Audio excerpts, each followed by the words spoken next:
what people need to really chill out and take a woosah effing moment about this is Obafemi wants to close the chapter on Brock Lesnar. There's one more match. He knows that it's got to happen. They're 1-1. People just need to freaking chill, man. Like, it's okay. This is a higher priority to the character of Obafemi than a championship. Our names are Matt Jackson and Sean Green. We were just veterans BSing in parking lots about wrestling and their storylines until last year when, dude, why are we just talking about this? We should record it and start a podcast. You start a podcast, you have no clue what you're doing. You fumble through all the technology. Yep, you're back up, but you froze for about a minute. Oh, you're gone. You rely on Google searches and reviews to piece it all together. You rely on your co-host for insightful content. Surprise, surprise! And as live and in Technicolor. Dude, you've got an iron bladder. Because I have to go again. You make some friends along the way. The big man himself.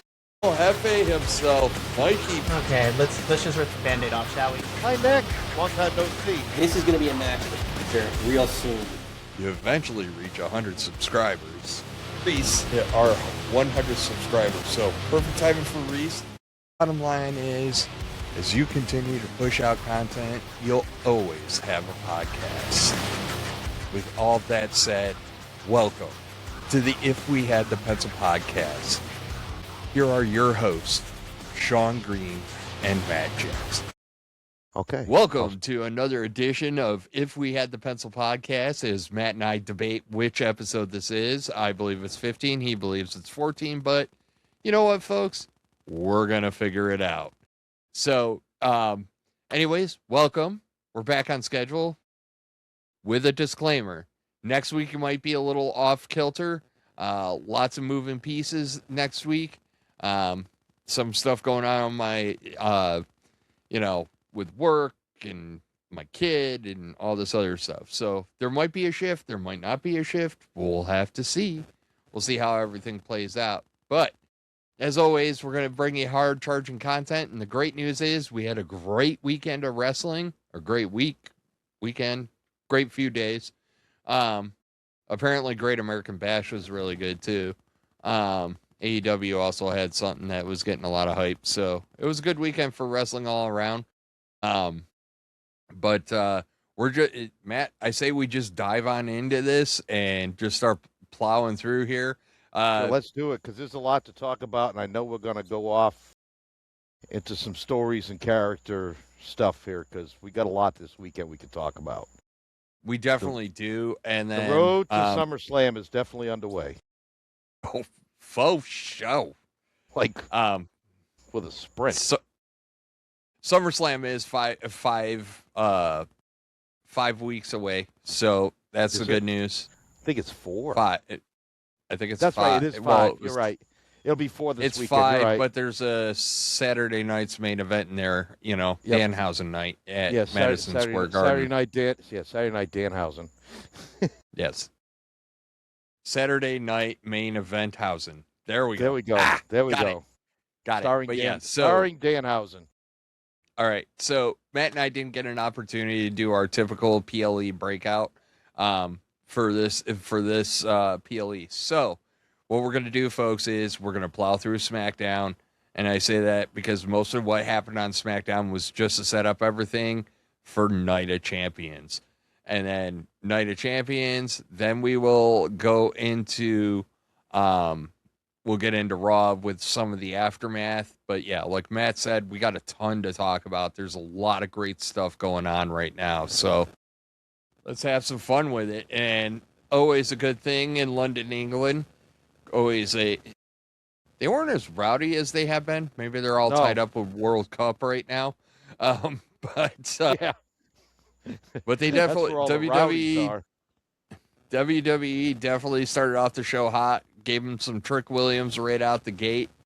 I love me some Trick Williams. The dude, I'm gonna tell you right now, like, so today I just to get a vibe to see what, like, the social media world is kind of talking about. Trick Williams is one of them, and long and the short of it, I guess Metzler's came out and kind of crapped on him a little bit, and I don't know, like we got it. He's not a 10 in the ring. Like I don't need him to be.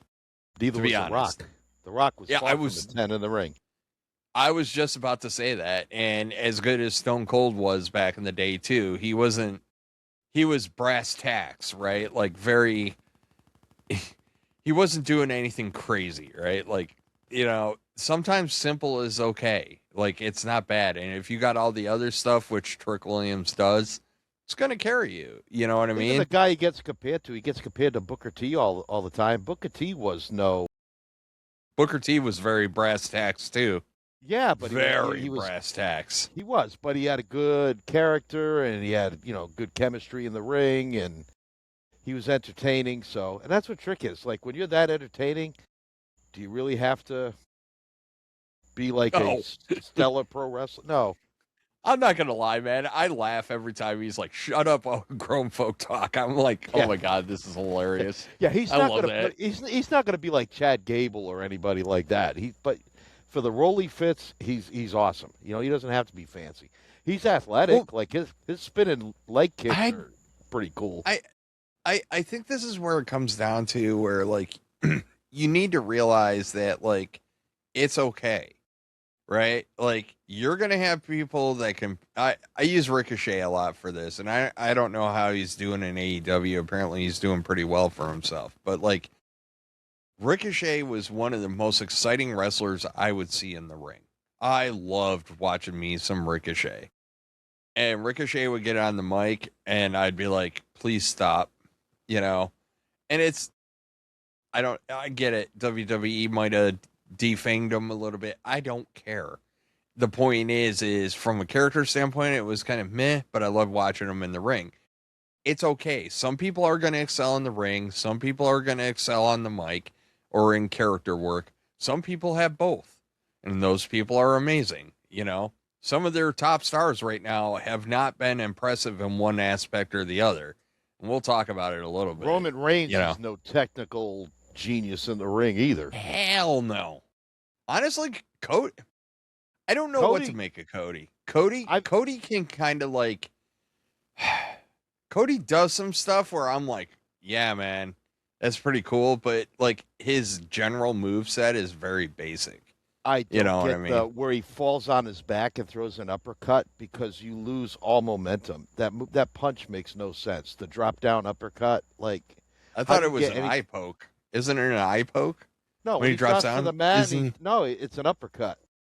Oh, well, I've been wrong all this time. Whatever. If it was Roddy Piper, it would have been an eye poke. Definitely. That's the way it should be.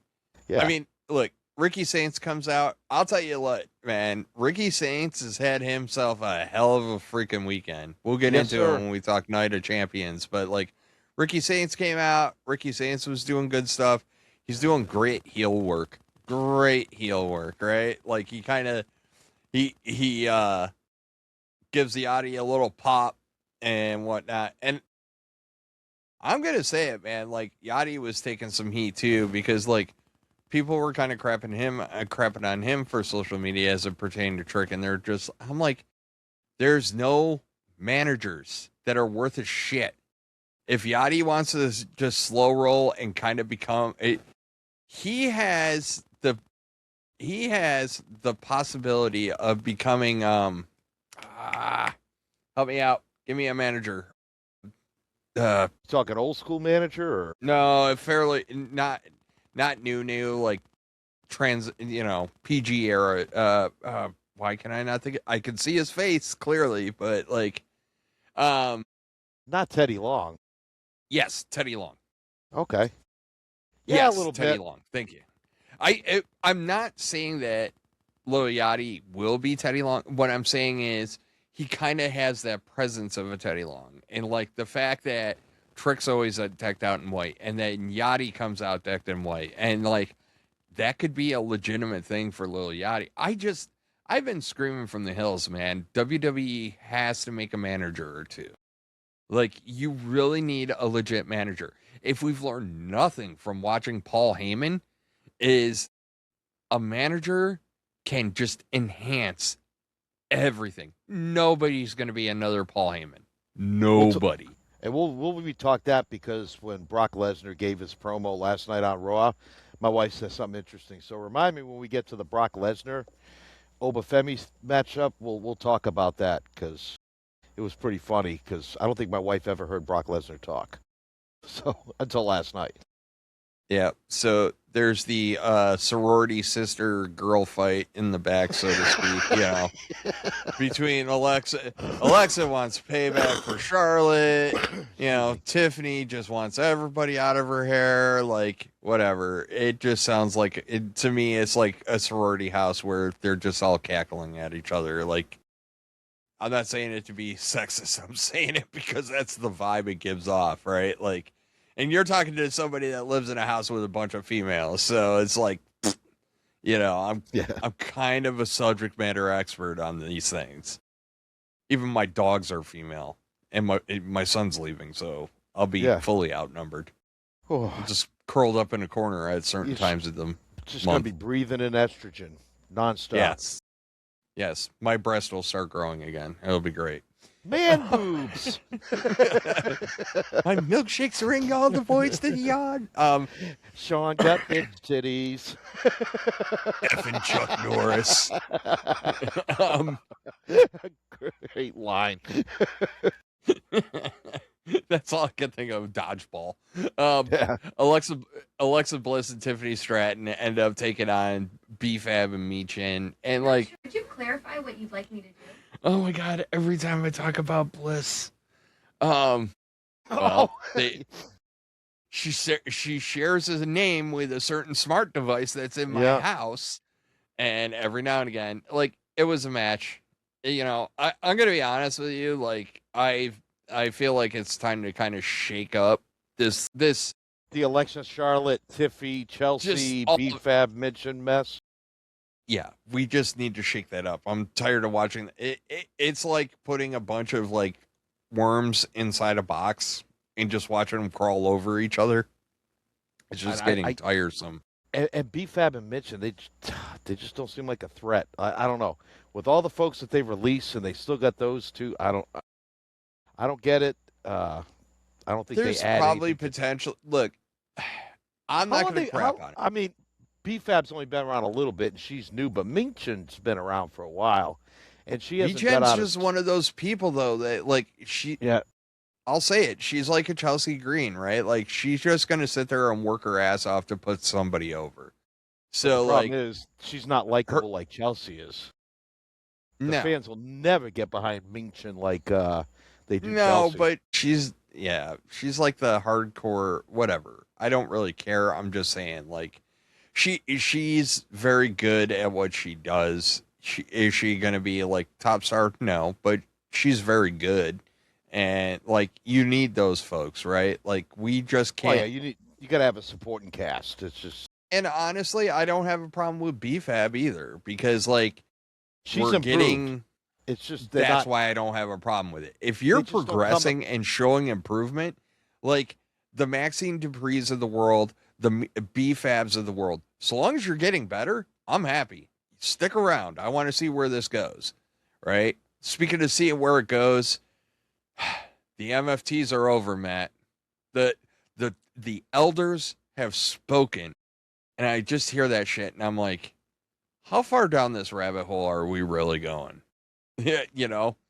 And then the worst part about it, the one guy who probably shouldn't have been isolated is isolated. And it drives me nuts because, like, you know, I have been talking for eternity and definitely throughout this entire podcast. Like, I want Roman Reigns to be isolated. Yep. And it's like, they keep on taking my idea and applying it to all the wrong people. They're like, I want Roman Reigns to have a redemption arc. Cool. Seth Rollins, that's great. Chad Gable. Seth Rollins is going to have a redemption arc. And like, Chad Gable's going to have a redemption arc. And, you know, I want Roman Reigns isolated. Great. That's a great idea. Solo Sokoa is going to get isolated. And it's just like, Really? And the worst part about it is Solo just kind of went out and did things on his own, which I respect, right? Like the character of Solo Sokoa. But I don't want to harp on Solo right now because there was something that presented itself on Raw that really made me happy with Solo Sokoa. But right now, Solo Sokoa is doing amazing things. And I think I said to you guys in the group chat, I said, this iteration, this chapter of the Bloodline story, or whatever the hell you want to call it, is really about Jacob and Solo. But I want to talk about that because we kind of dip our toes into that on Monday night as well. Chelsea gets a match. It's probably not the match she wanted, but Chelsea got a match. All right. The match of the night, by far, Nathan Frazier and Rey Fenix. What a great I love that. great match. And Matt, take the garbage out. The thing is telling you. Anyways, I already did. I have not an hour timed this ago. podcast well. So Are you getting all your reminders off your device? they're set on a routine because I live in a household full of children that do not know when to do chores. Well, you Like, got to put the barrels out by the road so the sanitation department can pick them up. if I don't have said device announce these things, nothing happens. And to be honest with you, even with it announcing, the dogs still forget to be fed by the children's, and garbage still doesn't go out. But whatever. But this match was amazing. It was just so much fun. And like the Mexican Muscle Buster it was a fun match, man. No, it was really good. I mean, we like Fraxium. I like them separate as well too. So I mean, they're in a nice little spot because they do get a decent amount of TV time. You'll see them off TV for a couple weeks, but when they bring them back, there's no ring rust or no, they're not stale. They're still fresh and they still perform really well. So yeah, I love the match, and yeah, let's keep Rey Fenix going on a heater here. All right, folks, maybe you guys can help us solve the debate that Matt and I had about this next segment. R-Truth and Priest are having a conversation. The War Raiders show up. Matt has in his notes that R-Truth went full Scarface, toothpick and all, and I actually said I thought he was trying to do Razor Ramon. So we might both be right. It might have been, Razor Ramon and Scarface. But yeah, it's just, I if I would have heard the word machismo or, toothpick flick. Yeah, I didn't hear Yeho or anything like that or say hello to my little friend. It might be recency bias too. I saw a clip of him talking, I forget. It was in reference to, I think it was something to WCW days, but I love that old throwback.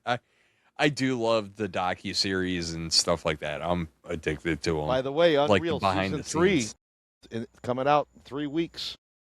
So Don't worry, WWE will remind you over and over and over and over ad and nauseum. over Ad again. nauseum. So, all right. LA Knight's got words to say. He calls out Solo Sokoa. Now, there's an underlying theme going on with commentary as it pertains to LA Knight right now, which is that, he's overly paranoid. And it's like, well, he's seen some shit and he's been through some shit. He calls out Solo like, why did you do what you did? I.e., getting involved and everything else. And like probably the most powerful statement. And we talk about it all the time because we're a storyline podcast. Like, we got the why, Matt. We know now why Solo's Hates out that on his family. own. I hate him. I hate everything about him. And I'm And that's just like, good. That's enough for it me. was brilliant. It was brilliant. And like, I love the fact that he's going to run around and start poking Bloodline in the eye. I think he should, because here's the problem, right? Like on the real for Solo Sokoa, and it's in storyline, not in reality. Yeah. They could have just Sorry. let him be. They could have just left him be. If they would have just let Solo be Solo and do whatever the hell Solo wants, but they had to get into his gravy and everything else, and they kind of took everything away from him for no other reason than they thought they knew best. And I love that he's just like, I hate them all. And I appreciate that. And I think he should continue to be a douche to them. I You think know? it's And I get it it's too. kind of cool. It lends to the story. Now he has to go outside the family completely. So whatever group he gets, you know, LA Knight, Royce Keys, whoever, like it's going to be all outside the bloodline. But this is what I'm talking about. This is the story that should be being told by Roman Reigns. Yeah, they put on the This wrong is person. 100% like I appreciate what Solo did, but of the group of the bloodline, of the people involved in the bloodline, Solo probably had the least impact during the main bloodline. Yeah, reign. 1.0. Yeah. Yeah. Like He came on towards the end, and then he was he only never there a talked. few months. He was Nope. the enforcer, and he just did stuff, right? And like, okay, cool. Like he guilt by association, but he never really. I mean, after the fact, like in Bloodline 1.5 or whatever, after Roman lost, like, yeah, he did stuff, but he was never, for a bulk of the shit that went down, it wasn't on Solo. So like, the fact that he's got to go through this redemption, like, come on, man. Enemy of my enemy is my friend. Like, we can work through this. We can make this work. And there's that general lack of trust because of the guilt by association thing for him. And it's the story you should be telling with Roman. Like, Seth went through this already. Like, it just blows my effing mind. They obviously know how to write this, but like, Does Roman have some creative control over who he? I don't know. I don't care. Because I just wonder if he's putting the kibosh on this and not the writers. I don't know. But like, whatever they're doing, it's not working for me. Like, they're telling a good story. They're telling a good story with Solo. And surprisingly, the Jacob story, I still feel like Jacob has been defanged a little bit. But like, the story with Jacob is also very user-friendly, so to speak. Like, it's still here's the thing okay. about Jacob too, right? Jacob was in prison, right? Jacob's for years struggled in the business. He struggled with, his problems with, law enforcement, all this stuff. Maybe Jacob's learned to be patient. And this is all like, he says he acknowledges Roman, but is he just biding his time? Is he playing the game? No, I think it's an opportunity for him. He's obviously, at least storyline wise, gained the trust of Roman Reigns. Sure. So I but think I'm saying that down the line, though, is this going to be something? I don't think that there's some ulterior motive, right? Like, honestly, he comes out smelling like a batch of roses right now because he's basically said, like, yeah, man of his word. That's where I was going with that. But moving on, Sami with Byron. Okay, cool. More Gargano planking. Sami convinces himself that he's winning. Paige and JC Jane. It was a match. Yeah, I just wish it wasn't JC Jane taking a loss. I don't know.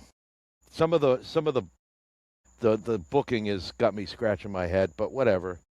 You could have had Paige go over, but she could have fought again one of the other two girls instead of JC Jane. But the match itself wasn't even that good. This show, the women just didn't show out this night. Like, none of the matches it was just an off night. Not judging. An off night. Yeah. Jet lag, buddy. Yeah. I mean, once every because for some reason they came back to the East. Some reason they came back to the States and then turned right around and went back to Europe. So, like, whatever. All right. So Miz and Kid escape. And they're wandering around aimlessly. I'm very intrigued on where this is going. They're kind of setting up a match that's gonna come up later. Finn talk about redemption stories, runs into Tama and Tala, and they talk about old times, but we're not gonna do stuff together. We're not gonna collaborate. Danhausen's out, Los Garza starts shit, and Matt Cardona comes out, and then we get a tag team match. And it is what it is, man. It's Danhausen. I got a good laugh out of it. Like some of the shit going on outside the ring with Miz and Kit Wilson. Like Kit's okay, like because he just does the toxic big, but Miz just walking around doing like the Frankenstein zombie walk. Like he walks into the ring apron, then he just like turns and walks until he walks into something else. Like the Miz is like so good at it. I know. Like he's totally like invested himself into playing the zombie. He's just really good at it. He's a trained actor. I mean, he's done movies, but I was just laughing the whole time watching Miz like just wander into things, and even like Michael Cole's like, get away from the table, Miz, like go wander somewhere else or something. He said like, and it was really kind of funny and good. All right, so Saxon backstage. And Cardona got a win finally. Like Cardona. So happy Cardona's getting wins. Yes. I don't expect him to be a title holder, but I just need him to get wins because they tell you all the time, right? Like, you still have to be credible as an opponent, right? Like, if you're wrestler Schmuckatelli and you're losing every effing time, you're not really a credible threat. And I think you remember when we were kids and you'd put on like Saturday morning wrestling and be like whatever all-star wrestling for WWE, like most of the matches was just like a big name wrestler would just beat up a scrub for like 4 minutes, and that was it. That was your wrestling. And if you got like a title match on TV, it was a huge deal. So, yeah, we don't need enhancement talent anymore. So guys like Cardona can't keep losing all the time. Those days are gone. Your boy Gunther is getting on my nerves. He's a whiny little bitch now. Like, it's getting bad. I don't know if I like this part of his character. We'll talk about more when we talk about Night of Champions. Yeah, we'll get into it. Yeah, there's a lot to talk about from Night of Champions. So, folks, when you watch the PLEs, you can skip the pre-show, but hang around for 30 to 45 minutes afterwards and watch the post-show, because there's stuff in there that's almost as, or if not as important, as what happens on the actual show. And this is not the first time they've done it. So, there you go. You know what it is? They use the post-show to, you know how on the news, right? Like, coming up, a guy whose dog saved his life? We'll talk about it after this commercial break. Blah.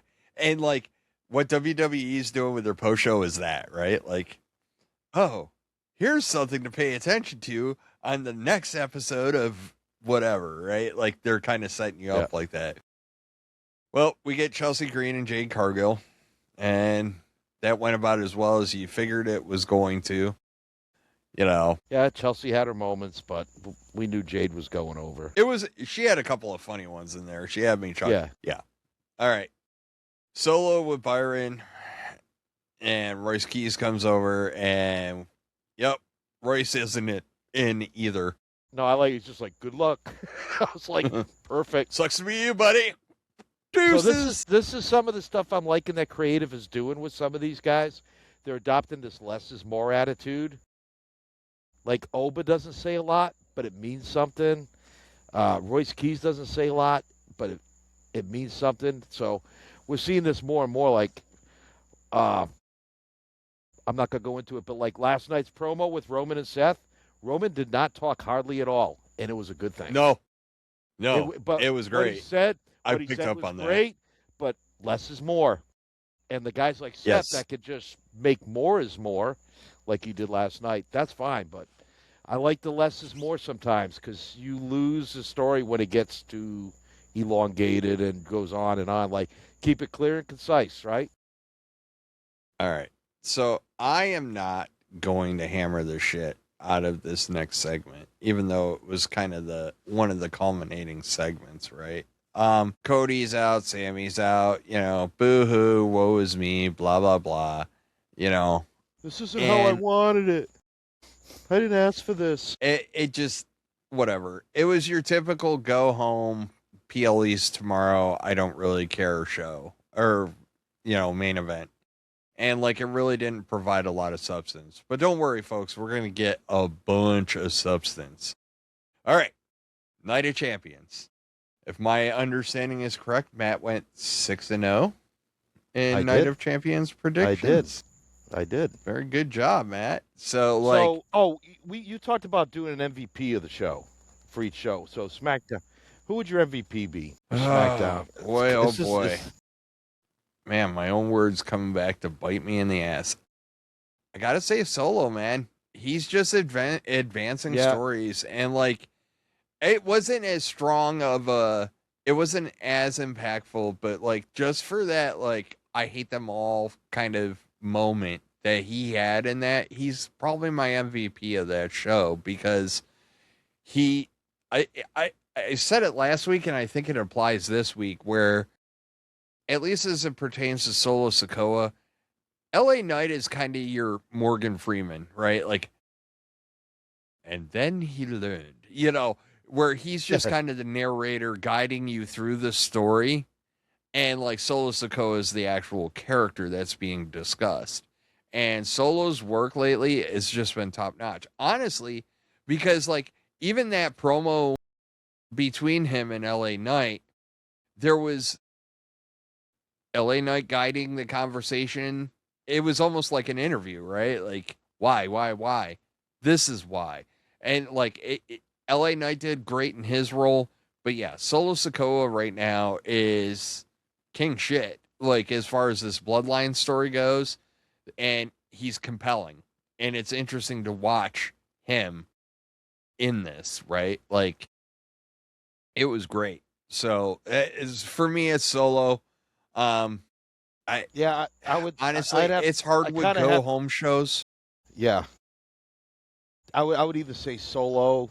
You could throw LA Knight, maybe Danhausen, but I don't know. It's kind of hard to make Danhausen the MVP. But I can't make Danhausen the MVP because the show is never going to be about him. He's just the interlude, right? Like, he's just woven through it, but he's the catalyst, right? He's the MacGuffin, if you will. Right, yeah. But Solo, I would definitely say LA Knight's up there, and maybe Ray Phoenix could be an honorable that match mention. Was really good, but there was nothing else outside of him having a great match, right? Like, that's okay if you have like the match of the night and you show out. It does, but like, I think when I look at your MVP of the show, it's like, who drove the show, right? Like, you could have a great match, and that's fine, but who drove the show? Who gave you that meat and potatoes, right? Like, great matches are like the dessert. You know what I mean? It's a hot fudge sundae, and I got all the extra crap on the top. Whereas, like, the storylines, maximizing their time, that's advancing stuff, right? That's the steak and potatoes to the meal. So that's why I said, like, Solo's probably my guy, just because of everything. He was like the biggest cut of steak that night, right? Like, using that analogy, if you will. Okay. Well, then it should be interesting who we decide who is the MVP after we talk Night of Champions, because I think there's a lot more choices to choose from Riyadh. Ooh, yes. So, Night of Champions, Matt goes 6 for 6. I had no faith in creative whatsoever, and I missed on this match specifically because I took Jey Uso in this match because I thought there was either going to be shenanigans or something really effed up that happened. Turns out Obafemi goes over. I was a little concerned when they started playing the rib game with Obafemi, and I was kind of sitting there like, are we really dragging this out? Like, the guy took like 7 F5s from freaking Brock Lesnar and got up and challenged him. You know what I mean? Like, Jey Uso's little ass spear and, Uso splash and shit ain't really going to affect the dude, and it's something you have to be cautious of with Obafemi, because if you make him so unstoppable, it's the Brock Lesnar effect, right? Like, you want to get him to the point where when he's beaten, it's big, but we don't want to make him so unbeatable. They kind of did this with Gunther, honestly. But, like, you don't want to make him so unbeatable that, like, it loses credibility. But no, match was good, right outcome. I was very happy Obafemi went over, and, like, just looks right with him having the crown, man. And, like, we'll talk about him a little more because he kicks off Raw. But, man, great showing by both, honestly. Jay had himself a good match, too. Yeah, so what I liked about this was you brought about it where he didn't beat him in under 5 minutes like he did Brock. You know, it went just under 8 minutes, and I'm fine with that. So it went longer, and it makes sense because as much of a beast Brock is, Brock doesn't wrestle all the time, and he's almost 50 years old. So for Jay, who was a world champion last year, to lose in just under 8 minutes, I'm fine with it. And I'm sitting there watching the match, and I'm like, when Jay hit the first frog splash, as soon as he hit it, I'm yelling out, like, kick out at 1. And Oba kicks out at 1. Of course, my wife asked me, why did you say that? And I'm like, you'll see. And a minute or two later, Jay hits another splash. I'm like, all right, you kick out at like 2.5. Because then you sell it. I loved how they booked that. Like, it's not that he's selling it. He's just such a physical presence that, like, Frog Splash will take out most people, not Obafemi. So, yeah, I really liked how they booked it. You know, and Jay got some stuff in, and Oba still looks like a monster. So I like how they went with that. So I was pleased with that result and the match itself.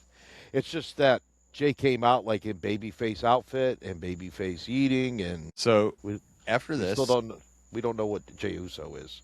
Jey Uso doesn't know who Jey Uso is. We're gonna talk about Jay, but I'm saving it for Raw. So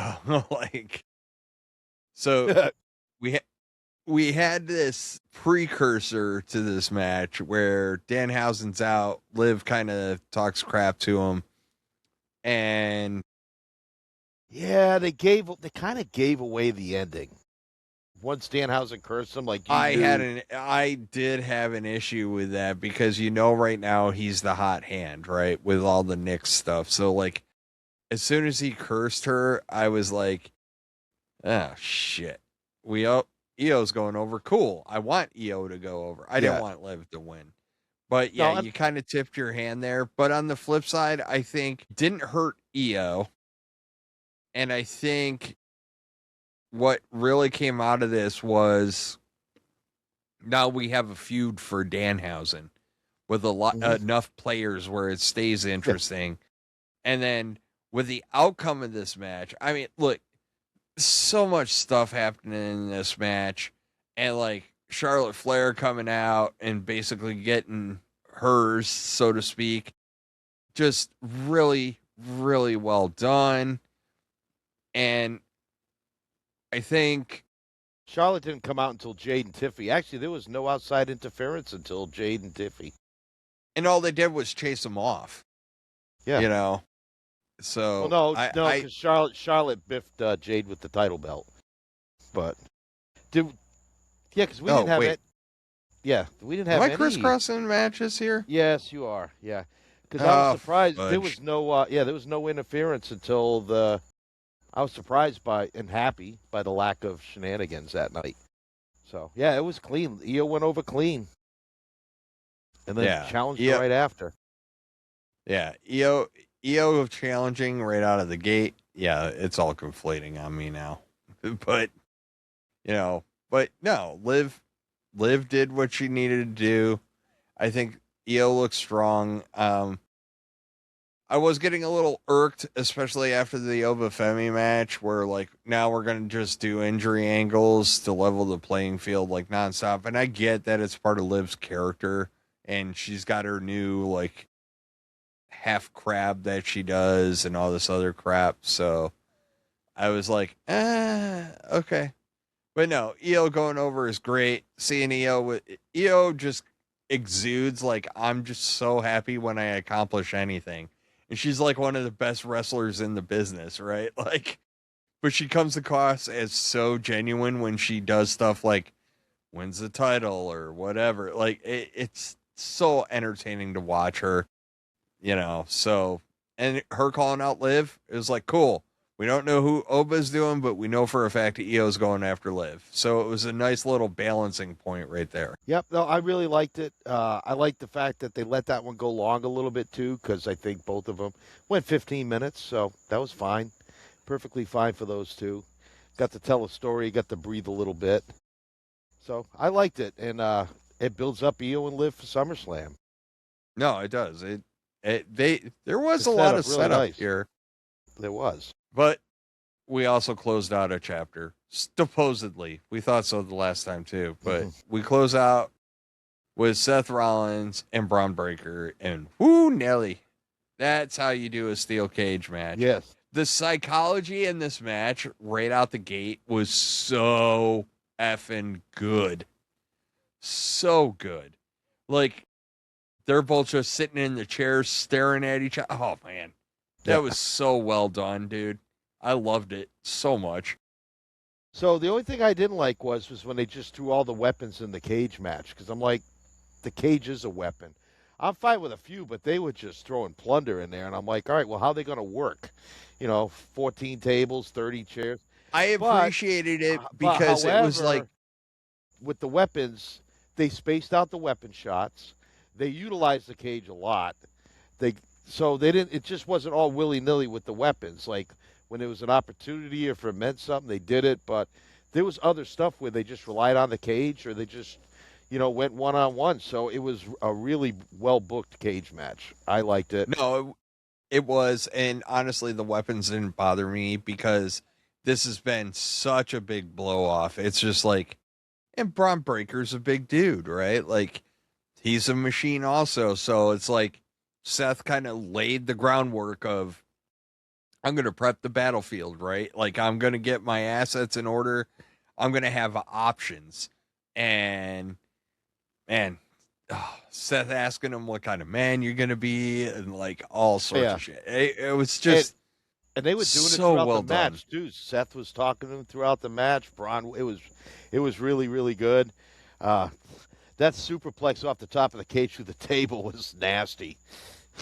I mean, Braun got it twice. He went through the table, and then the table popped up and hit him right in the face, busted him open. It was, the Frankensteiner. Just so much in that match was hello, WWE creative. Like, cage matches, you should have blood in them. I mean, and it was a great visual. No, you should, and you want to see people, not really, but figuratively hurt, right? Yeah. You should be the worse for wear. I think they both were after that match, especially Braun. Braun took some major bumps. So did Seth, but Braun took a beating. And, I mean, it went long, too. It went almost 20 minutes, but it didn't feel like it. It just had a good flow. It didn't feel like it. No. On the avalanche stop at the end where, like, he kicks out of the original stomp and then he gets up and Seth hits him with the avalanche stop. It's like you just had to go above and beyond to put Braun down for the count. It was really good. Almost like Seth Rollins is really good at this wrestling. Yeah, he might stick around for a little bit. I don't know. I think he's got some skills. Yeah. But no, I really liked it. And like we've had a couple of duds for cage matches and stuff like that as of late. So getting one that was effective and made sense was great. I thought it felt very old school. I know it had a lot of weapons, but it still felt like very old school the way it went. I like the fact too they didn't try to run out of the cage every chance they got either. Like, this was personal. Seth kind of talked him into it too, right? Like, yeah. He's like, you're not going out that door. You're not going over the top. You're either gonna pin me, or you're gonna make me submit, and this is how it's going. And I'm like, good. Which I'm a big fan of that. I wish they would get rid of the escape rule, or at least have a cage match now and again. Unless there's certain instances where the escape rule makes sense, right? Like, if somebody schedules a like cage match. And, like, you have the reluctant person that didn't want to be in it to begin with, then it makes sense. But yeah, because you can try to run out and the guy grabs him or tries to get I'm out. But I always thought, even since I was a kid, like, an escape rule, like, it's kind of a chicken shit way to win a match. Like, well, that's my point, right? Like, that's why I said. you should win a cage match if you throw your opponent out of the cage. Like you beat him so bad, you just toss him out of the cage and Throw you're his corpse out. Like, yeah, there you go. meh. Yeah. Hey, we got to clean up on aisle 2. Come get this carcass out of the aisleway. But I get nervous when they announce cage matches, and I got nervous a little bit about this one because but I'm like, I wasn't ah, nervous because I know I'm who like was Seth in and it. Braun. Yeah, Seth and Braun. I'm like they'll make something good out of it, and it was great. So really liked it. It was. But man, we're seeing the downward spiral of the vision. Just keep on going. We'll talk about it. More to follow. So Ricky Saints really showed out. Yes. Yep. Really showed out. You have in your notes that Ricky Saints kind of carried this. The whole spot with the kendo, the diamond encrusted kendo stick, whacking it on the steps and getting Lil Yachty tossed out. Oh, yeah. Which is kind of funny when you think about it, because like as much as I want more managers, Lil Yachty as like a ringside presence doesn't really do anything except exist. Right? Like he doesn't get involved in the matches very often. He takes his shots, people go after him, so I guess you could say he's a distraction, but like he's not like an old school manager that's always in there trying to interfere, like when the guy runs the rope, grab his leg, or like he doesn't get physically involved with the match unless they become involved with him, and that's usually what happens. Sami was decking Yachty. But yeah, no, I liked Ricky Saints doing some Eddie Guerrero channeling there. That was a really cool good. Spot.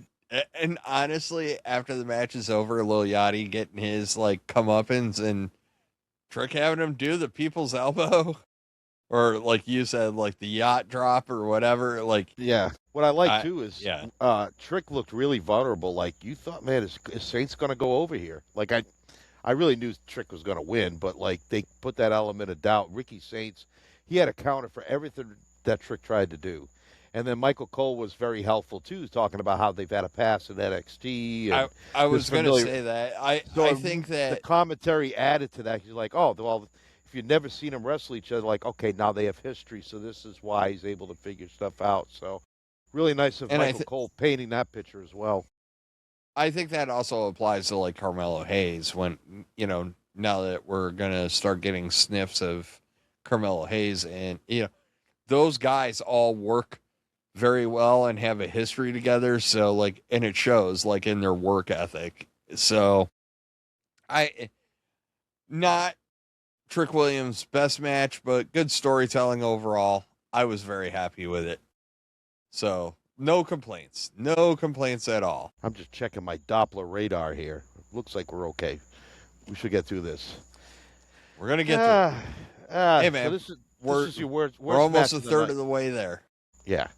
Oh, we're more than Night that. of Champions. All right. Okay, so this match probably should have an asterisk next to it because this was supposed to be a Rhea Ripley match, but she's hurt. Like, this is real world, not, So I think this is what they pivoted to. Okay. They could have thrown this on SmackDown. This I don't know. It didn't feel like a PLE. No, but where it was in the PLE, I think it did its job. Right. Perfect chance to go get your last beverage before the main event. Go hit the bathrooms if you needed to. I mean, I didn't think they were going to pull the title off of Tiffany Stratton, and I think they're going to try and keep Jade in the world title picture, but that's in flux right now because we don't know how bad Rhea's hurt and all that. So, I mean, it was okay. I mean, Chelsea coming up from under the ring was a good spot, and then Charlotte popping Jade with the belt. So that was good. Chelsea coming out from under the ring. Yeah. Oh God, I did not have that on my bingo card because when she emerged, I was like, oh shit, and like. This is one time where, like, I really hated that they were in Saudi because I think look, I am not Mr. Color Wheel or Mr. like fashion critic, Me neither. Pink but does not translate into those suits, and both Chelsea and Tiffany had like pink, and it was like, no. Oh No. I was watching it, and my wife's like, I was telling my wife, I said, "Does it look like Tiffany's wearing like those onesie zip-up pajamas?" Yes. Yes, that's the same impression I had. And Chelsea looked like she was there for the slumber party too. Like, Yeah.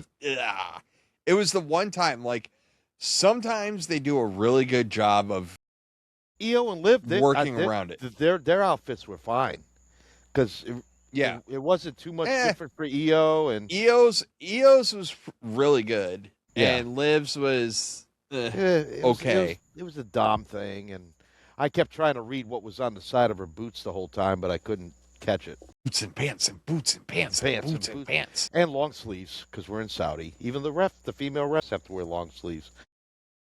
Well, at least they can ref. So those forearms are sexy. Progress. Forearms are sexy, you know.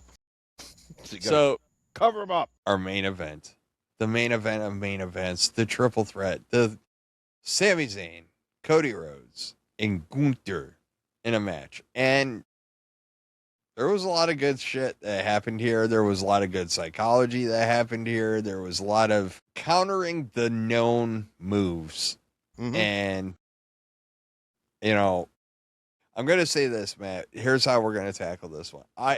Is there anything you want to highlight out of this match, or do we just go to the end?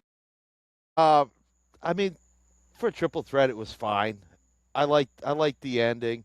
What I really like is what I've seen since the PLE on the internet, on social media, with IWC is just having a complete meltdown.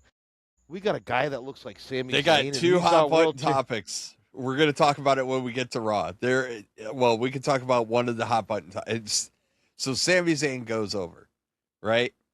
And in hindsight, and I think I was texting this to y'all, it makes sense.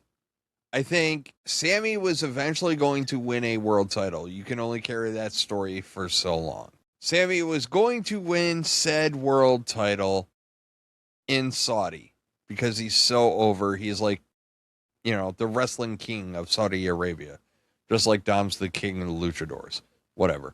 So we think. And you knew those two things to be true. When Sami goes over, Sami is going to go over, and Sami's going to go over in Saudi. Here's the catch-22. In order to do that, you had to do it now, right? And you couldn't do it because the next big Saudi thing is WrestleMania. Like they'll probably have a crown jewel in there somewhere, whatever. But if ever there was a time to pull the trigger, it was now, and it made sense. And it's not. I would have. We've been pretty brutal on Sami Zayn this whole podcast. I would have liked I do have a minor complaint with the finish, which is I would have liked something a little more shenanigans to happen to Cody, with Cody getting pinned. Like him getting rolled up was kind of anticlimactic, right? Like I kind of like that. I thought that was good. I would have rather being that it was a triple threat, so therefore there was no disqualifications. What I really would have preferred was just something, Sami Haluva kicks Gunther, and then like right after Gunther is done whatever craziness he's going to do to Cody, or he's got Cody like on the verge of like tapping out or passing out, and out of nowhere Sami comes in and like Haluva kicks Gunther, knocking him out of the ring, and then he takes advantage. The problem is it just felt like any roll-up is going to feel kind of meh. So, like, it's the only beef I had with it. I would have liked to see it where there was a better reason for Cody to get rolled up. You know what I mean? Yeah. Like, he's half conscious. He ate a turnbuckle. Whatever the case. That's the only little complaint I have about this. I liked it because it kind of just came out of nowhere, and also he rolled him up and got the 3 rather than like the usual. It wasn't done like the usual way. It was different. No, I know. Like I said, but it would have had so much more gravitas. Like Sami would have came off as much more opportunistic. Yeah, I by can see doing that. it the other way. But like Sammy's still not cheating yet to win. So like he won clean, so he can still say like one of the last good guys, you know. And I think it's important too that Sammy won clean. Like No, you're gonna get your it's a first fair. one. I mean, there's no asterisks next to it. Like, oh, he won because all these shenanigans happened. Like, no, he rolled up the champ. He didn't beat Gunther. He beat the champ, which I think was great. So that keeps Gunther hot because he doesn't eat a pin. Cody can eat a pin. The only thing I don't want to see, and this is what WWE has done with Cody, Cody wins the world title. Then he loses the world title, and then he beats the guy that he lost the title to back. Like, can we have where Cody loses to Sammy and he doesn't win it back from Sammy?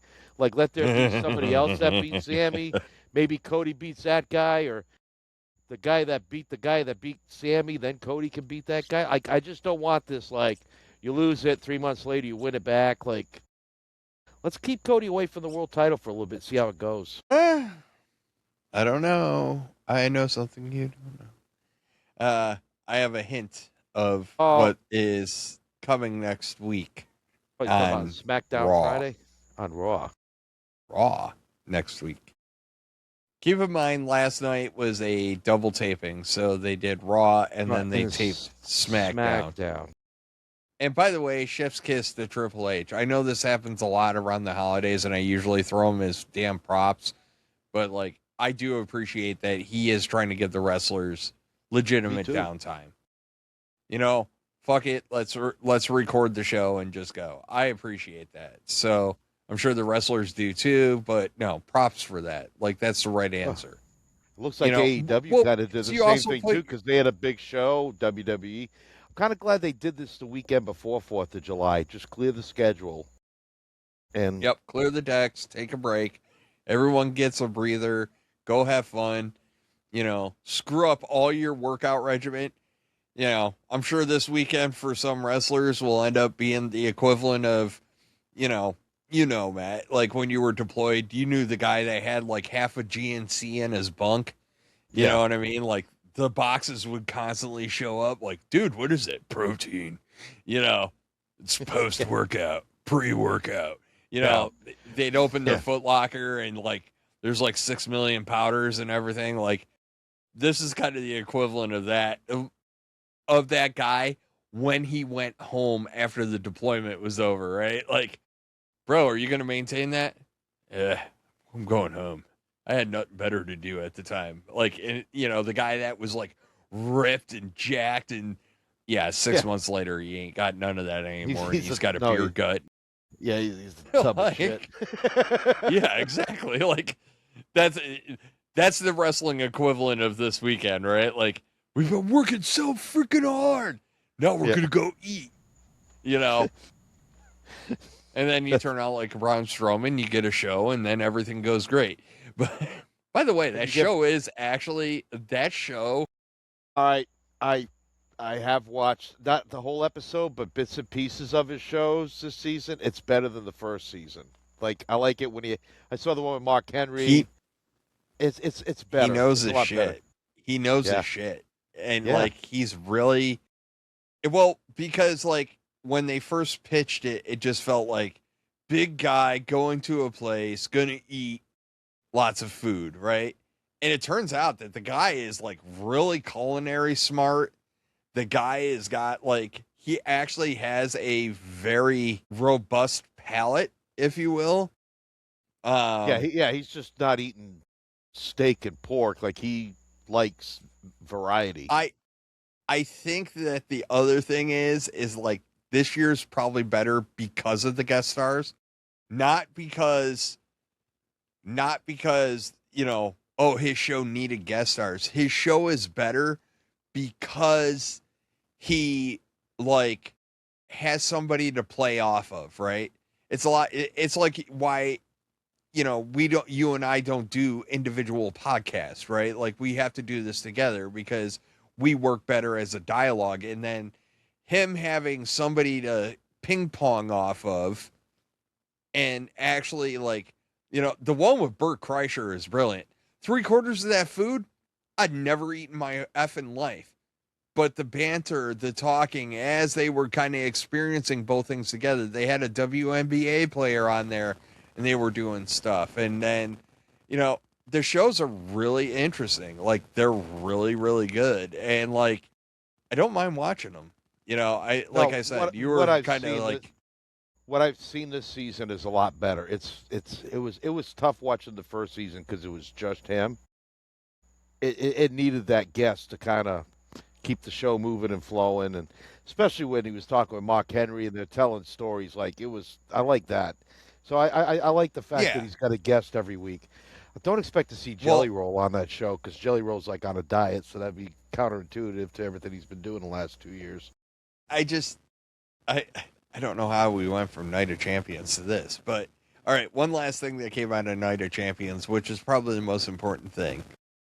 It got a little testy between Nick Aldis and Gunther. So Matt's favorite wrestler, the crybaby bitch, Gunther, was throwing a temper tantrum in the back, starts yelling and belittling Aldis. Aldis said, was like, keep your hands away from me. I don't get where he thought he got screwed again, because he didn't. Like, that's my problem with his character right now. Like, are we just going to do this? Like, we're going to throw a temper tantrum every time I lose? Drew McIntyre can get away with being delusional, because to him it's truth. Gunther, it just sounds forced. It really sounds forced. Like when KO did it, and by the way, KO is coming back. I had to get it in this week. Don't you tease me. KO wouldn't lie, but don't you tease me.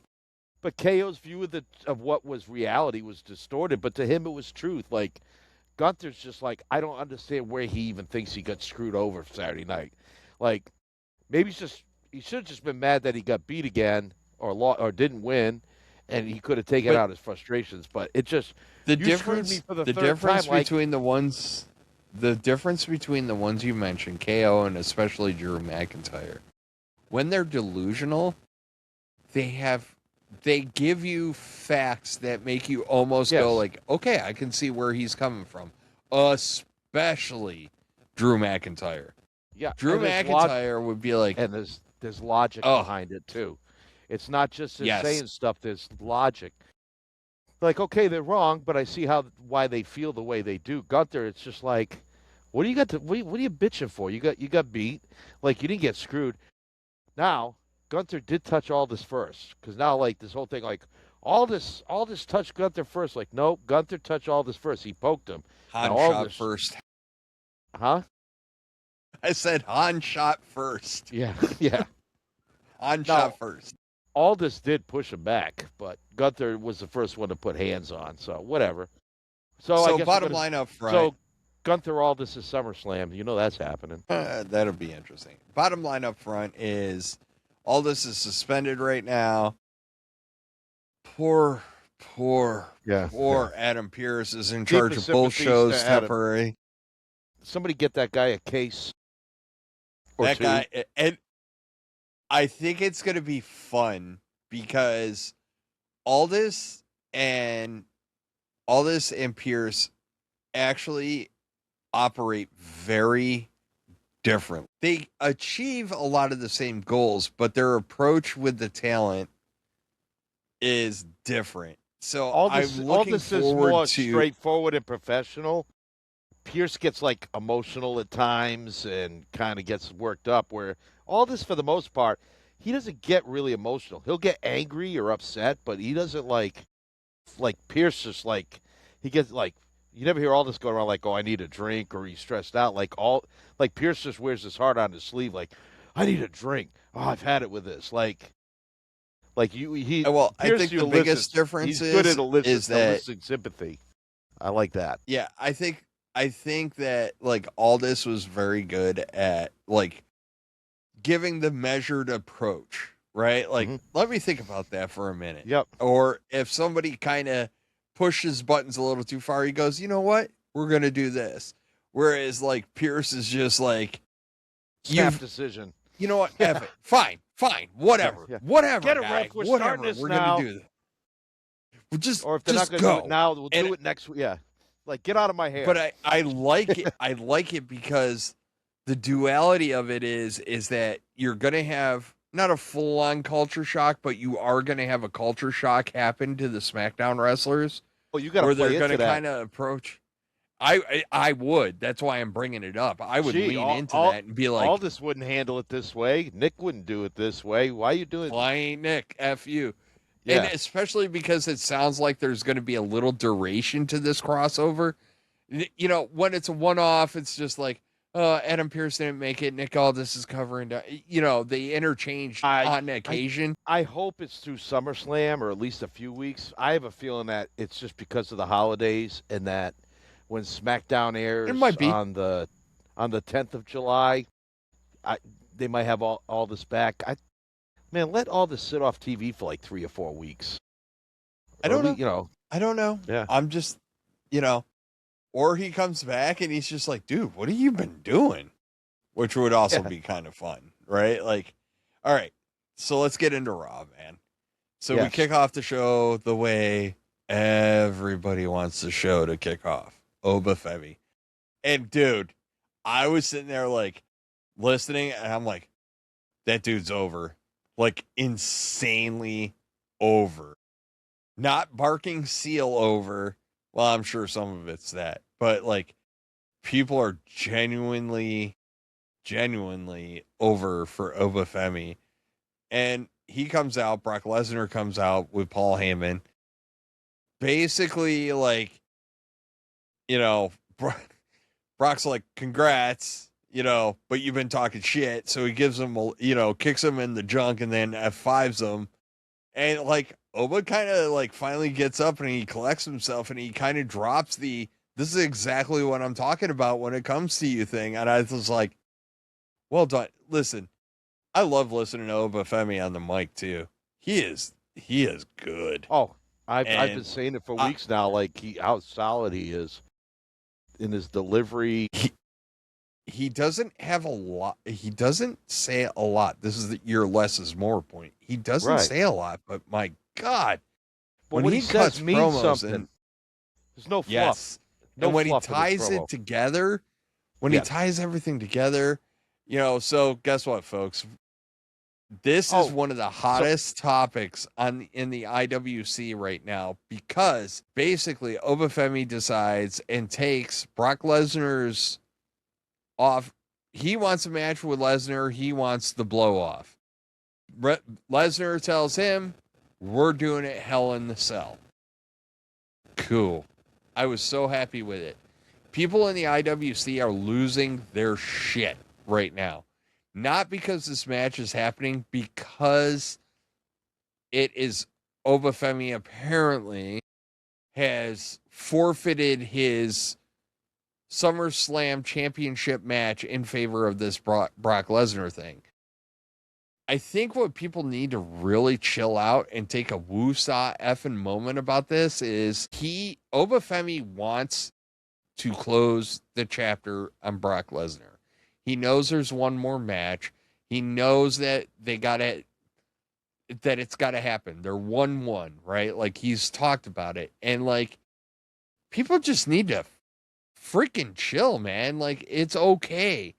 Like this is a higher priority to the character of Obafemi than a championship. So because Obafemi realizes I'll just burn through the field again and I'll win the next one. You know what I mean? The next opportunity. So does that mean somebody else is going to take his place against Sami or at SummerSlam? See, because I've been going off the fact that you could have Oba wrestle twice that weekend. But now Hell in the Cell, that muddles the water. The only way, so I guess it was mentioned that he will not pull double duty. Okay. I thought this made sense in terms of a double duty situation where you put Hell in the Cell on night one. Now, got it. You want Brock to have his hometown thing, but you put Hell in the Cell on night one. And like, if it's Oba and Brock, it actually makes a lot of sense to put it on night one. That's your main event. Oba, Brock, steel cage. Like, yeah, because Seth Roman. That's your main event. I don't give a shit. Seth and Roman will do night two. That's your night two main event, probably. We'll get there. But people are losing their shit because they're like, oh, he's not pulling double duty. Well, that's stupid. Is it? All he's talked about is Brock Lesnar. Like, he did the King of the Ring tournament because he was like, I deserve a crown. But every promo he has cut has been Brock Lesnar and King of the Ring. Yeah. You know what I mean? King of the Ring is an afterthought. His primary thought's been Brock Lesnar. So this makes perfect sense to me. You know? So I'm fine with it. And I was even thinking, like, great segment. I mean, Oba's only been around a few months. Like, do you really want to rush him into the title picture that quick? I mean, that can wait. The titles can wait. No, but I think that WWE has to be really effing careful. The other thing I've been begging WWE to do with these world championships is make them losable. It shouldn't take a PLE to lose a title. Granted, most of the time you want a PLE to be where you lose the title, but like Drew beat CM Punk on TV for the world title, didn't he? Or was that for the vacated title? That might be who's it Drew beat for? Yeah, who did Drew beat for the world title? My point is that, like, man, that was 6 months there's ago. Always mystery, but yeah, there's always mystery, right? Like, because until you take away that reality, like, you'll get another Roman Reigns where he just chills out with the title for 4 freaking years. Like, my biggest beef with that was you eliminated all credibility, but we're going to get into that because that became a thing. Rey Mysterio and Ethan Page. So we're starting to see a little bit more of what Ethan Page is. The match you got a fun match here, and I think that's right. I think, your grade's probably a little generous, in my opinion, but it wasn't one of Ray's best matches. Ethan Page was solid, but it wasn't, I don't know. It was a good match. I don't know. I had a little bit of lettuce last night, so I was probably feeling generous. So. The giving tree. Yeah. Yeah, I was. So I was in a JD. good mood last. I did like Page's. So I'm not there with Page yet, like I am with Saints. Like after this weekend, I'm like, okay, I get Ricky Saints. Like now, I look forward to see Ricky Saints. Like I want to see him. Page, I'm still kind of like, like the goofy putting his finger to his face and like, I don't know. I give it time. I think he's kind of coming out of his shell, just like Ricky Saints is, right? Like, and the fact that he's kind of working with all the luchador talent, and like, apparently his characters had some great work. He held like the mixed tag team titles with Chelsea for a while. He was so the like NXT heavyweight champion, North American champion. So yeah, I'm not taking away his props. Like it just, I'm not sold on Page yet. Like I haven't gotten invested in him. Like Ricky Saints, I wasn't really invested in him until this past weekend. Now I'm like, after the Trick Williams match, I'm like, okay, like this is what I wanted to see out of Ricky Saints. And my internet's going goofy because we have a storm in the area. Yeah. So apparently Judgment Day is just running roughshod through Danhausen's lab. Who could have seen that turning out bad? Joe Hendry has a concert, if you will. With some funny lines in there, by the way. He calls out the Street Profits.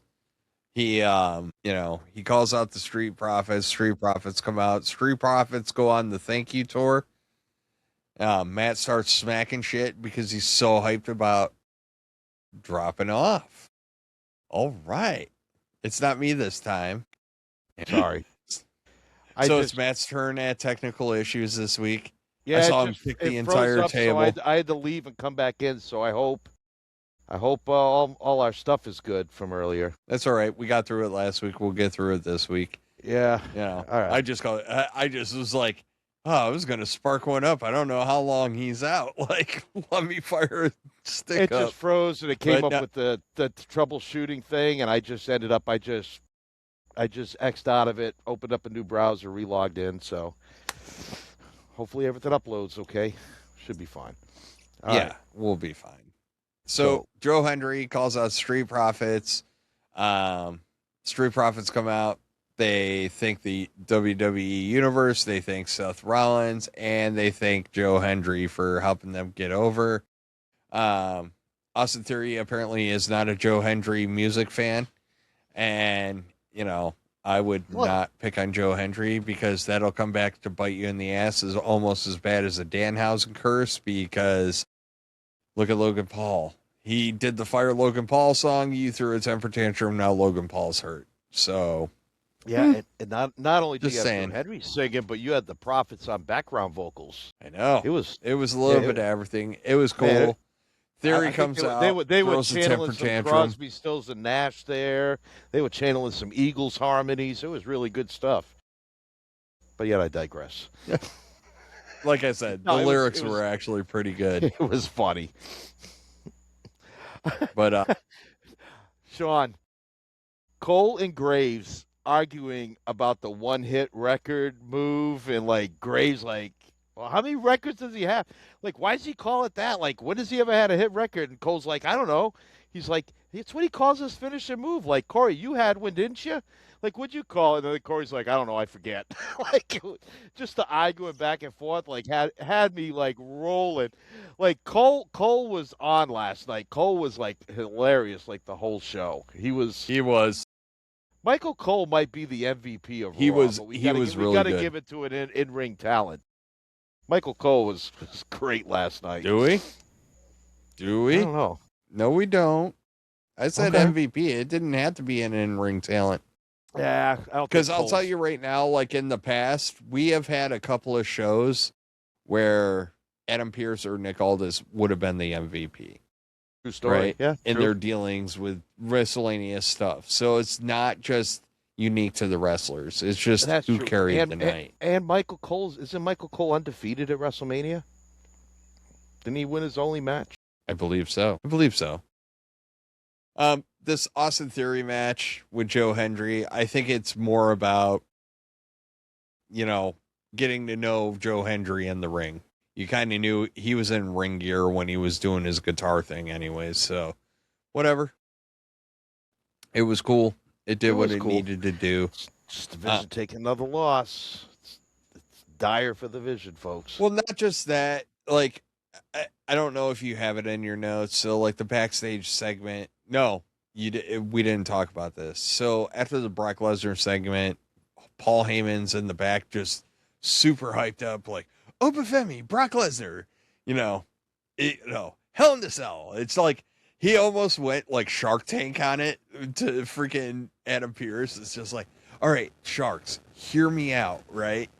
So we're gonna have we're gonna have Hell in the Cell, and we're gonna have Brock Lesnar and Obafemi, and so it's a whole thing. And then Austin Theory shows up, and Paul kind of gave him the go away, peasant. So I'm it here does now. feel like I feel like the Vision's just we're done. They're cursed anyways. They're just going.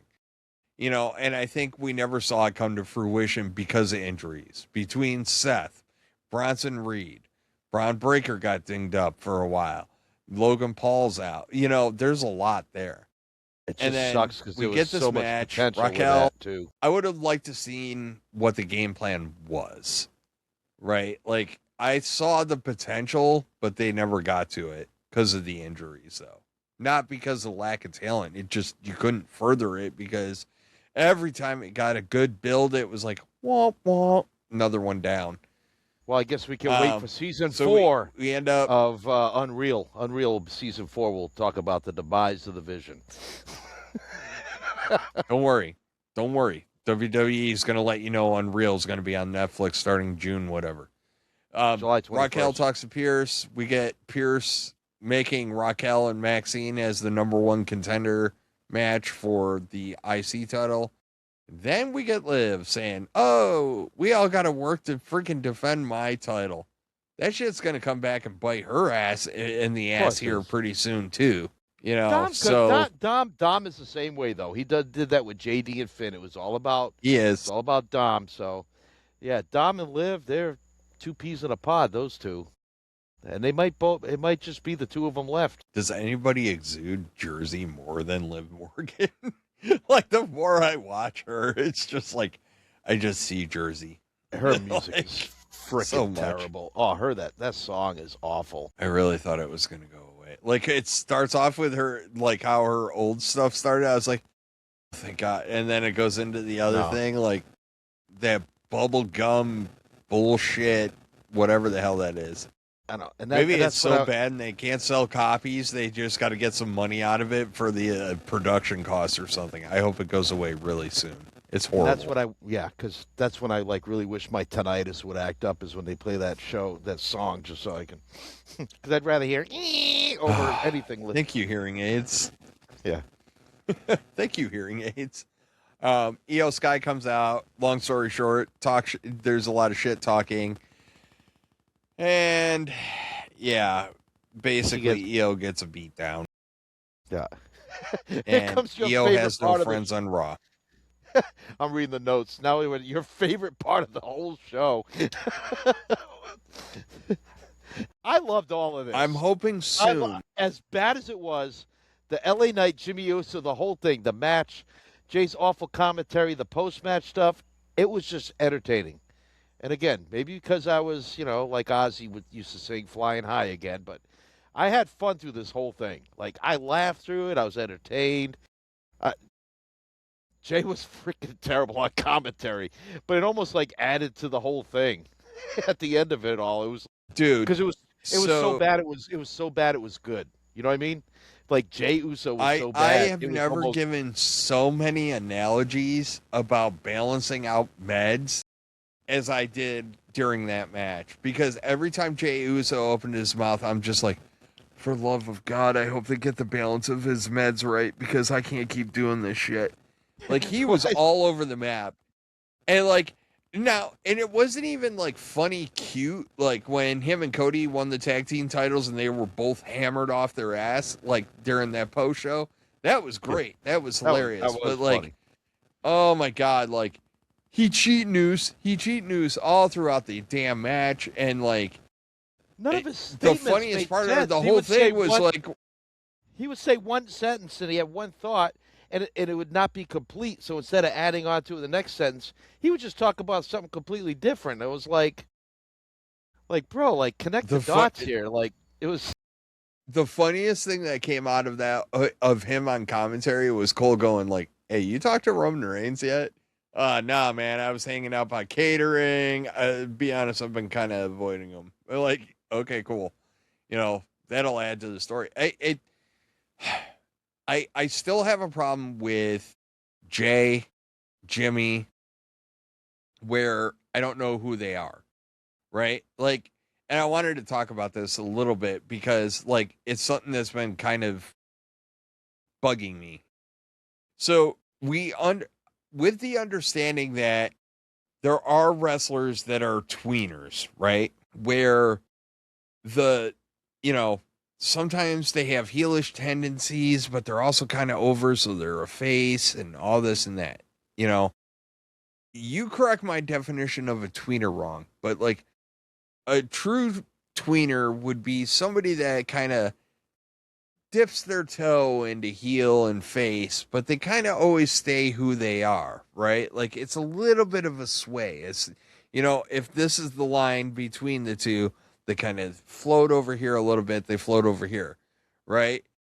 Jey Uso and to a lesser extent Jimmy are like, I'm a total heel. No, I'm a total face. I'm a total heel. I'm a total face. And like, it's really frustrating with the characters. You call Jey Uso civil? It's very frustrating because like the ridiculous shit that he talked on commentary, like talking about like, he so cheated. Bad. But it was funny. Especially when even Michael Cole's like, LA Wright's got a right to be upset because you guys cost him like some opportunities. And Jay's like, I don't remember any of that. And I'm like, okay, Sybil. Like, yeah. All of a sudden we got amnesia, right? Like, I funny. don't know what to do with them right now. It was no. And then when Jey Uso, when LA Knight just walks over and like super kicks Jay like right in the face, hilarious. Like, he had enough of Jay's mouth and super kicked him, and I'm like, thank you. Like, now we can get Jay off commentary for a little bit. Now we can move forward.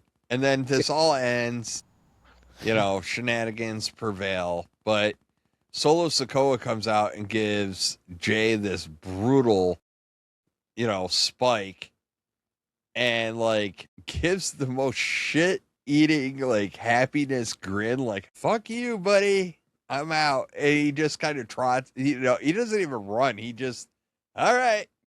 He got his, it was kind of like, y'all thought you got me? Deuces, bitch. And I appreciated it a lot. I think LA Knight and Solo are going to be great together, like on the same side. I think it's a good matchup to have those two together. Just let Solo breathe, man. We saw hints of this for a brief moment in time. Let both of them be over a few weeks, a long time ago. Yeah, but Solo, I want to see that other layer of Solo, because when like I said, we got a taste in a teaser a while ago before he went back into his Godfather figurine kind of self. I want to see Solo be Solo and not the quiet badass. No, I want him to be the goofy mofo. Like, it's just like when, even during the Wyatt's feud and everything else, and he just had that shit-eating, like, face. And there's just, you can tell that there's a personality in there that's going to be huge. And I just want to see that breathe. Speaking of people that all do redemption tours before Roman Reigns, Gable, continuing to interact and had an interaction with Maxine Dupree before her match. The redemption tour continues ish. Maxine has her match with Raquel Rodriguez. It did not go well for Maxine. No, it's it's fine too. Raquel looked good last night. She wrestled big again, did what she was supposed to do. I kind of wanted Maxine in an upset, but then I was afraid of the prospect of having Maxine as Sol Ruca. And that could either be good or it could be a dumpster fire. So I think Raquel was going over is fine. And I just thought Maxine going over, it keeps the chaos and the Judgment Day going. It'll also help add to the whole her and Alpha Academy and Chad Gable story. Being with Maxine losing, it still kind of does, because we saw what happened backstage after when Austin Theory kind of like pretty much dumped her. Yeah. So Danhausen, well, maybe you're right about trash that lab in the Vision, because if she was heading to the Vision and now all of a sudden, boom, they cut Sling on that. Yeah, you're right. They might be dismantling the Vision. Everything. We're gonna just rip those pages out of the book, man. That shit never happened. I'm telling you, it's going away. The Vision's going blind. They let it. They made sure to make an exclamation point of Seth is now done with the Vision during that match with Braun Breaker. Yeah. And I think that's important. We see why that's important, but Danhausen in his trash lab, Liv comes talking shit. Probably not the wisest thing that Liv could do, but whatevs. We'll go with it. But, I look forward to many more shenanigans. Then we get Chad Gable and JD McDonough. Match of the night. I knew that match was going to be good. of the night. I did too. Like, JD McDonough is so good at what he does, and then you pair that with Chad Gable. But there was just, towards the end, some of the transition when Angle, wow. That's because I was reading about his daughter who's in NXT. When Chad Gable goes to the top rope, goes to jump down, and JD gets his legs up, and he transitions it almost like mid-landing into an ankle lock, I was like, that was cool. There was a lot of cool stuff in this match. Like, a lot. So after the match, I texted you before there's a briefcase match, that Danhausen brought out. Yeah, I had high expectations for this match, and they met them, so it was really good. As it should be. Oh, they were money. Yeah, but There's the human monies at the ringside. They get popped with it. Danhausen scurries away with his jersey. Raquel comes down and freaking decks Danhausen. And yeah. So it's a whole thing. They stole his Knicks jersey, which Sean has a feeling that this is going to go on until Saturday night's main event at Madison Square Garden. So we're going to see a lot of Danhausen leading up to this, Yes, right? Like and I think a lot you're of gonna this see, Knicks jersey, there's going to be a lot. Yeah, I think you're going to see the Knicks players there at the show get involved. It'll be a big to do. So I liked it.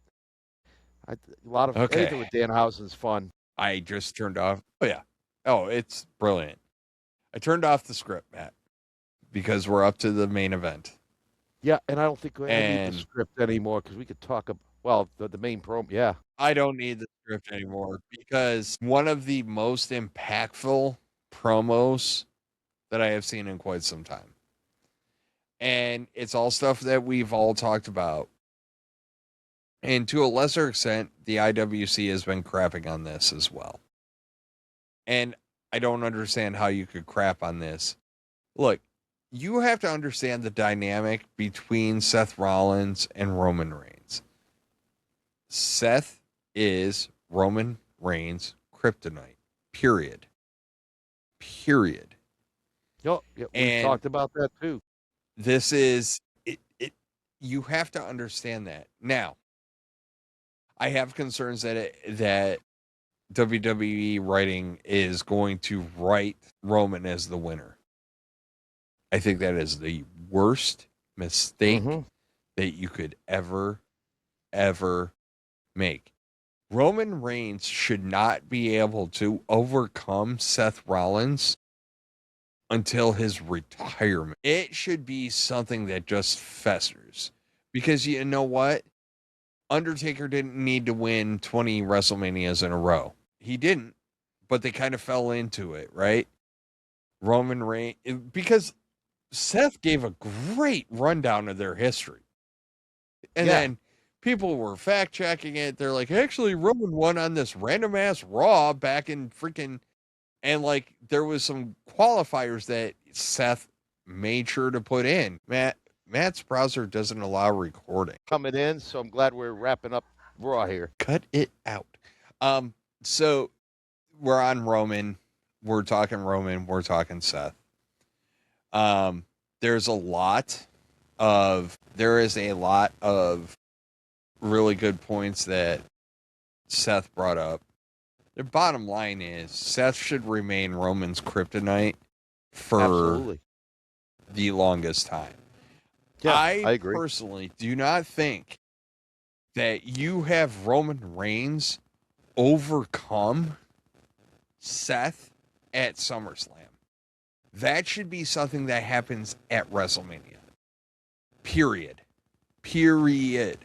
That is not it.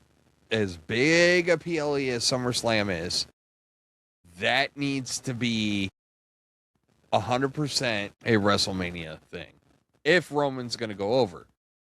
And I think that my wishful thinking thoughts came back, and it was, this should be the implosion of the current bloodline. I have been dying for Roman to get isolated. How fitting would it be if Seth Rollins is the catalyst that eventually takes it down? Because you and I talked about this well before we started this podcast during the Reign of Terror, as Seth called it, which was Roman has not faced Seth during all this. He burned through the entire effing roster except Seth as tribal chief. True story. One-on-one. Mano-y-mano. And the fact that Roman just sat there and took it last night was brilliant. I like that Roman listened. And his follow-up was good. But like, whoo, Nelly. There was so much good in that promo because Seth spit facts. Roman said, we're doing this, and this is why I need to do it. Brilliant promo. Brilliant. And Take Roman kind of checked. Roman checked his own ego in that too, because normally the character Roman Reigns would have fired back and, done his whole Roman Reigns stuff. But he actually, you Couldn't. could tell he was listening. Can't. No, you can't. You can't. It's facts. Like everything. He can't because Seth does this. Scoreboard. Seth just does this. Scoreboard. At the end of the day, that's all Seth has to do. Like anything Roman says, I've done this, this, and this. Scoreboard. And it's right? nice they didn't were play the whole. intentionally kept apart. They didn't.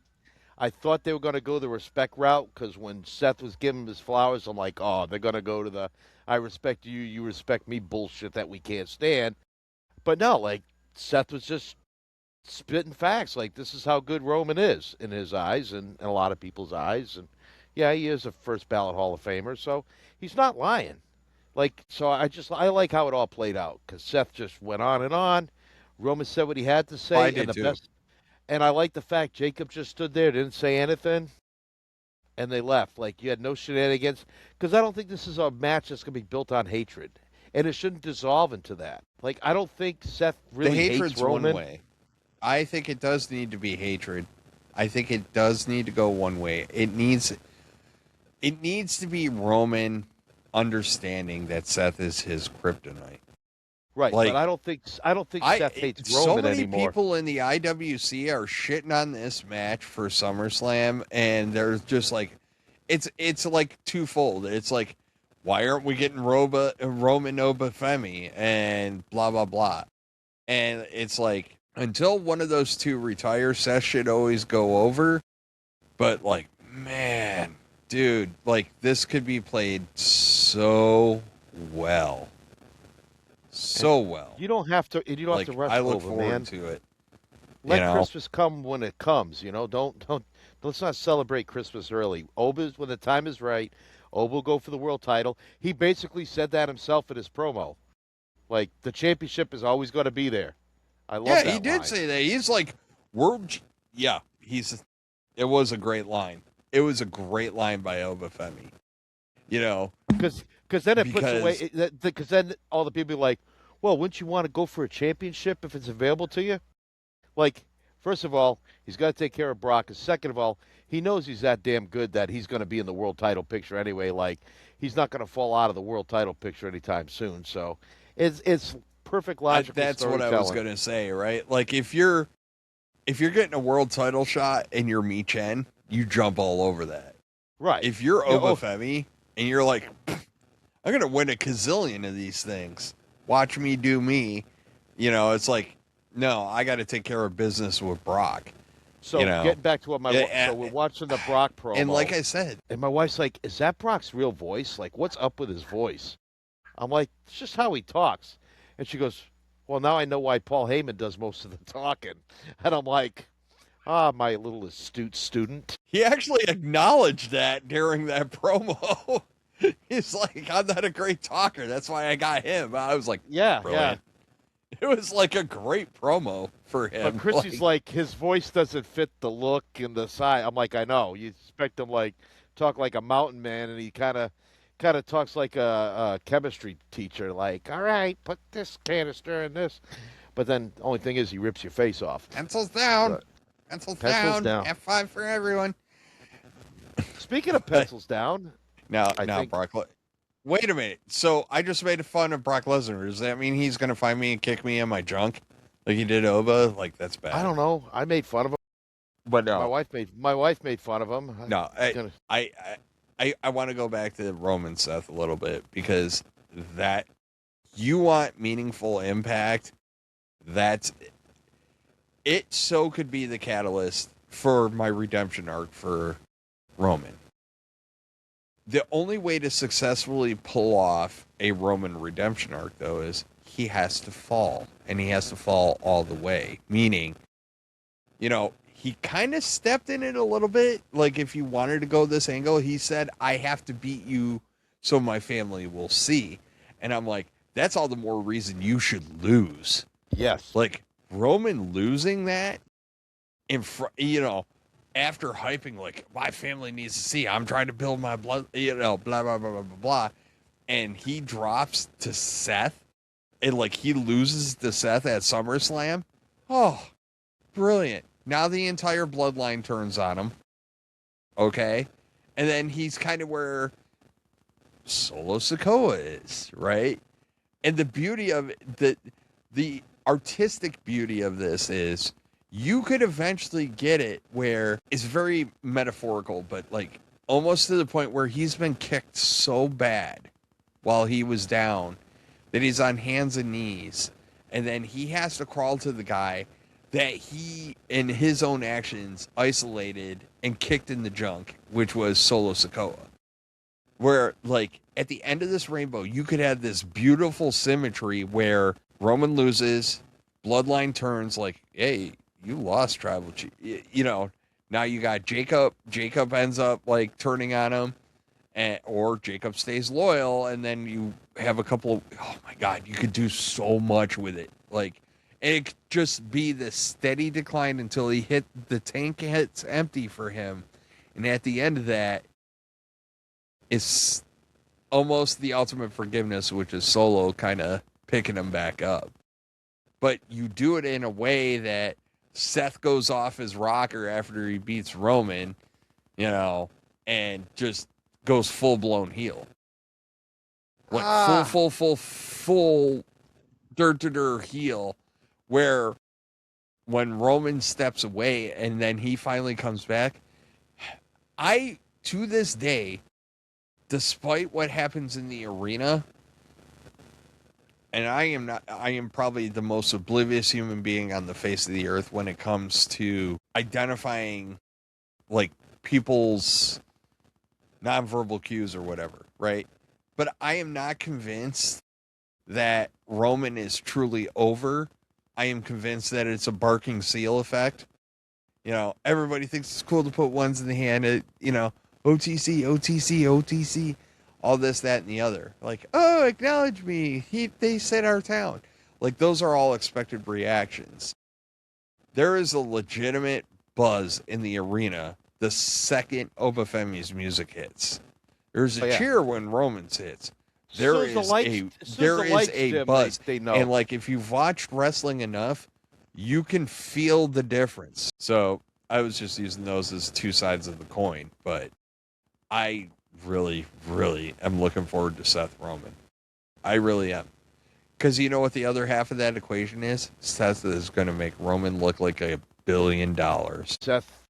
Seth's on Speaking a of heater as $1 billion, well. I don't have it. Matt, it's been a great one, but let's wrap it up for the folks. Why don't you tell them where to find us? Yeah, find us on YouTube and TikTok, and Instagram, and X. And sorry about my internet issues. We got a major storm coming in that we're just getting the lead on again. Welcome to Florida, where it's sunny and rainy and windy all in one day. But anyway, also you can find us on Spotify and also on your Apple Podcast as well. Again, a really solid week. I like the way the stories are going. The creative is still missing the ball on a few things, but they're getting there. I think SummerSlam's going to be a good show. And then right after SummerSlam, I think in September, we got the John Cena tournament, or whatever they're calling it. The John Cena. Well, it's not the Memorial because John's still with us. I don't know. Anyways, no, it's going to be exciting. It's been a good run for wrestling lately. Like, the storytelling's been getting better. The stuff matters again. I'm not going to lie. It almost feels like people were like, okay. Triple H, we're going to get out of your Kool-Aid and let you do you. It's getting back to those vibes when he first took over, where you're like, oh my God, everything makes sense again, you know? So I'm really looking forward to it. Folks, thank you for watching. Thank you for tuning in. Yes, Make sure you hit your likes, your subscribes. Make sure you're hitting up our short content too. We're out there, like Matt said, we're out on TikTok. We're out on all these social media platforms too. Please, like, share our content. Button. Come to us. And there you go. And then on top of that, as you watch our stuff, feel free to comment. We love to hear the comments. We love to respond.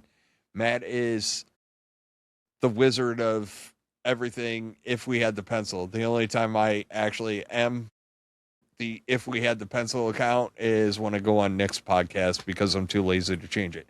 But no, speaking of which, Yes. 3rd of July, a little bit of a special time. We're going to go hang out with Nick Club Wrestling over there, and we're going to do his happy hour, both Matt and I. He wanted a couple of vets on there so that, for the 4th of July, the 250th. Eastern, or I think it's 6 o'clock Eastern. 6. 6, yep. So you can watch that at Nick's happy hour, and then you can go right and watch SmackDown, which SmackDown will be 2 hours starting this week. So it's a 2-hour SmackDown starting this. Yes. So I do like when they go to the 2 hours for a little bit in the wintertime and go back to 3, but I like it when they drop it down for 2 for a little bit because it's a long night on watch Friday. Braun Strowman eat. I don't know about that. He is acknowledging he's a former WWE wrestler, by the way. Like on season 2, I picked up on it a couple of times. Like it's not even season 1 he talked about WWE a little bit, but yeah, I heard a little bit more. Well, when he had Mark Henry, he talks about his history. He talks about his history, but he's still got to placate to WWE. But we don't, and we're always here, and we're obviously working on content. Also, secondary reminder outside of the 3 July time with Nick. This is also a reminder for you folks too that next week is going to be a little fluid. I apologize for that because it's mostly on my end right now. We're just in silly season for me.